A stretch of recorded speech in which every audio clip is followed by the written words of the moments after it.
Աշխարհում ընդունված է, որ հենց պետական միջոցների վատնումը տեղի ունենում ու բացահայտվում է, հետևեն հրաժարականներ։ Դե մենք բաստիոն ենք, չհամեմատվենք, բայց դե ասեմ իմանաք էլի, որ այն ինչ անում են այս մեր բաստիոնչիները, ուրիշ երկրներում պատժվում է։ ՄԱԿ ծրագրերի գործադիր տնօրեն Էրիկ Սոլխեյմը գիտեք ինչ հրաժարական տվեց։ Պարզվել էր, որ 22 ամսում ճամփորդությունների եւ հյուրանոցների վրա ծախսել է $500,000։ Լեհաստանի խորհրդարանի խոսնակ Մարեկ Կուխչինսկին հրաժարական տվեց,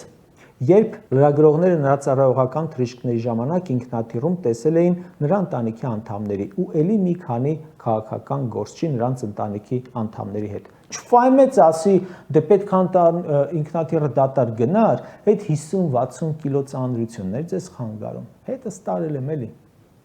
Իսրայելի վարչապետ Բենյամին Նեթանյահուն 2021 թվականին հրաժարական տվեց մի քանի պատճառով, այդ թվում կնոջ բյուջեի հաշվին տարբեր ռեստորաններից գնումներ կատարելու, պետական գործերին միջամտելու։ Լրիվ աննա։ Ճապոնիայի էկոնոմիկայի, առևտրի եւ արդյունաբերության նախարար Յուկո Օբուտին հրաժարական տվեց ոչ իր անձնական միջոցներով շպարի եւ քաղաքականության հետ կապ չունեցող իրեր գնելու համար։